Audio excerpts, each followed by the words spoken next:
Nous sommes avec Catherine Berger, qui est directrice opérationnelle à l'association de la Maison des Voies d'eau. C'est quoi exactement l'association? C'est des Voies d'eau du Hainaut. Les Voies d'eau du Hainaut, tout simplement. Nous sommes donc avec Catherine Berger, directrice des Voies d'eau du Hainaut. C'est une association assez importante dans la province de Hainaut. Rappelez-nous un petit peu les fonctions de cette association. Alors, c'est une association qui a pour but de promouvoir en fait les gros sites qui ont trait en fait aux voies hydrauliques en province de Hainaut. Donc, nous gérons touristiquement parlant, on s'entend bien parce que les sites appartiennent à la région wallonne. Nous gérons le plan incliné de Ronquière, l'ascenseur funiculaire de Stripitieux, les ascenseurs hydrauliques sur le canal du centre historique et un centre de délassement qui est situé à Goderville et qui s'appelle le centre de délassement de Clairefontaine.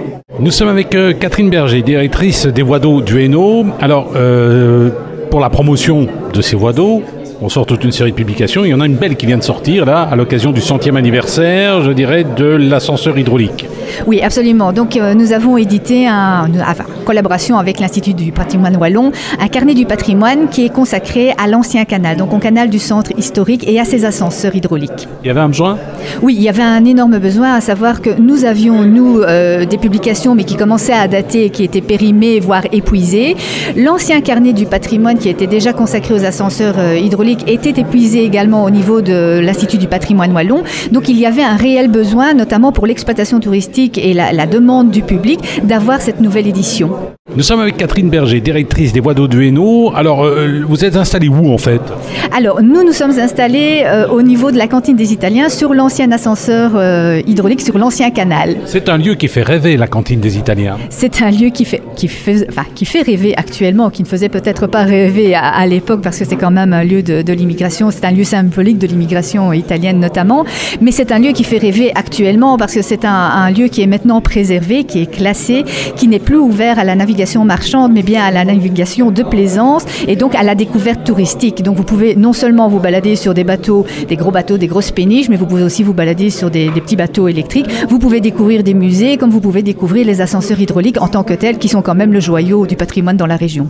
Nous sommes avec Catherine Berger, alors directrice des Voies d'eau du Hainaut. Alors une petite question, comment on va célébrer le 100e anniversaire de ce canal?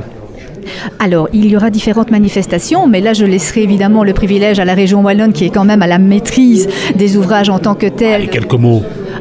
On saura exactement le programme le 6 juin, en fait. Mais je peux déjà vous dire que le 6 juin, il y aura une ouverture officielle via une conférence de presse de la part de la région wallonne, mais qu'il y aura aussi de gros événements, notamment en clôture des Journées du patrimoine le 9 septembre. Eh bien, nous étions avec Catherine Berger, directrice des Voies d'eau du Hainaut. La saison, ça se prépare bien? Il y a des événements particuliers en dehors du 100e anniversaire du canal? Ah oui, la saison, elle a déjà commencé en fait, la saison. Donc c'est vrai que la météo n'est peut-être pas avec nous pour le moment, mais la rentabilité y est quand même au niveau touristique. Il y aura effectivement des événements. Il y aura des événements récurrents comme le week-end au bord de l'eau qui a lieu le premier week-end du mois de juillet, qui là met en fonction nos péniches pour des balades sur le canal, mais qui est aussi une organisation de la ville de la Louvière et du centre culturel régional, et où vous pouvez découvrir des spectacles sur les bateaux, sur le péniche, le long des berges, des marchés artisanaux, des produits de découverte, etc. Ça, c'est un des exemples des manifestations qui sont organisées. Madame Berger, merci, on vous attend le 6 juin.